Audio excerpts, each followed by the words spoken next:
Venu. Welcome to our channel aquaculture tips. aquaculture tips ఛానల్ని subscribe చేసుకోండి. మరెన్నో వీడియోస్ నోటిఫికేషన్ ద్వారా పొందడానికి పక్కనే ఉన్న గంట సింబల్ని యాక్టివేషన్ చేయండి.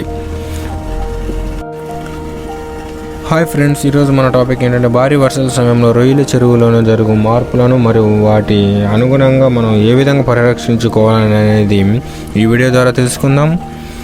అధిక వర్షపాత సమయంలో సాధారణంగా చెరువులో చాలా రకాల మార్పులు సంభవిస్తుంది. అవి ఏంటంటే నీటి ఉష్ణోగ్రత, ఆక్సిజన్ లెవెల్స్ మరియు pH మరియు పాండులోని మినరల్స్ ఇవన్నీ ఆటోమేటిక్గా తగ్గడం జరుగుతుంది. దీనివలన వాటర్ క్వాలిటీ పూర్తిగా మారి ప్లాంక్టన్ క్రాష్ అవ్వడం జరుగుతుంది.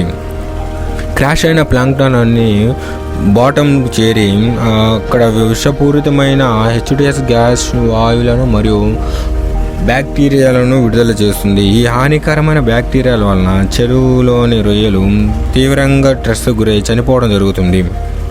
అదేవిధంగా అధిక వర్షాల సమయంలో వీచే బలమైన గాలుల వలన బురద మొత్తం నీటిలో కరిగి నీటి పొల్యూషన్ ఏర్పడుతుంది. తద్వారా రొయ్యలు ఆక్సిజన్ తీసుకోకుండా బలహీనంగా మారుతుంది. వ్యాధికారకమైన బ్యాక్టీరియా చెరువు అడుగు భాగంలో ఉత్పత్తి అవుతుంది. నీటి క్వాలిటీ మారడం వల్ల రొయ్యలు అధిక ఒత్తిడి గురవడం వలన వ్యాధులకు సంభవించి అధిక మరణాలు సంభవిస్తుంది. అధిక వర్షపాత సమయంలో ఫీడ్ తీసుకోవడం పూర్తిగా తగ్గిపోతుంది. నీటి ఉష్ణోగ్రత భారీగా తగ్గడం వల్ల సాధారణంగా 20 నుంచి 30% వరకు రొయ్యలు ఫీడ్ తీసుకోవడం తగ్గిస్తుంది. వర్షం తగ్గినప్పుడు మళ్ళీ ఉష్ణోగ్రత పెరిగినప్పుడు అకస్మాత్తుగా భారీ బ్యాక్టీరియా వికసిస్తుంది చెరువు అడుగు భాగం నుంచి.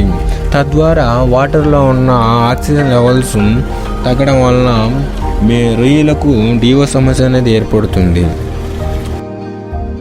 జాగ్రత్తలు తీసుకున్నట్లయితే మనం మన చెరువుని అధిక వర్షపాత సమయంలో మనం రక్షించుకోగలుగుతాం. వర్షపాత సమయంలో చెరువులోని అన్ని ఏటలను మ్యాక్సిమం మొత్తం ఆన్ చేయవలను. ఆక్సిజన్ స్థాయిని సాధారణ స్థాయి కంటే 20% అధికంగా చేయవలను.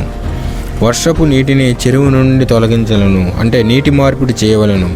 వర్షపాత సమయంలో pHను మనం ఎల్లప్పుడూ పర్యవేక్షణలో పెట్టుకోవాలను. ఒకవేళ pH అనేది తగ్గుతున్నట్లయితే సున్నంని మనం మార్నింగ్ డే టైంలో మనం అప్లై చేసుకోవాలి. అదేవిధంగా ఫీడ్ను 50% వరకు తగ్గించి ఇవ్వాలి. వర్షపాతం తర్వాత ఫీడ్లో విటమిన్ సి, ఉప్పు మరియు పొటాషియం లాంటి పోషకాలను కేజీకి 5 గ్రాముల చొప్పున అందించడం వలన రొయ్యలు మళ్ళీ యథాస్థితికి వస్తుంది. రైతులు చెరువును పూర్తిగా పర్యవేక్షించకపోతే రొయ్యలు ఒత్తిడి గురై అధికంగా చనిపోవడానికి ఆస్కారం ఉంది.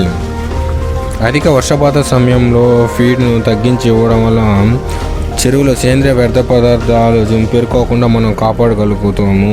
ఒకవేళ వ్యర్థ పదార్థాలు చేరుకున్నట్లయితే వాటర్లో ammonia, nitrate and H2S gas లాంటి విషపూరితమైన వాయువులు వెలువడి రొయ్యలు చనిపోతాయి.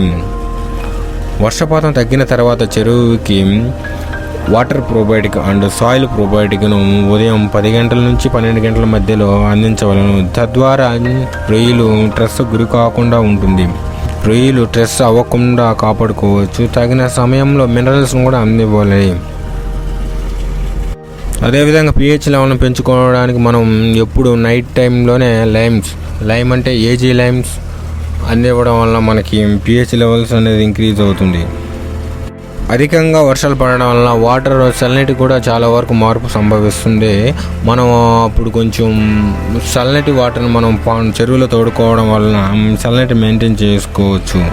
ఈ నియమాలన్నీ పాటించగలిగితే మనం మన చెరువుని కాపాడుకొని సురక్షితంగా బయటపడవచ్చు. థ్యాంక్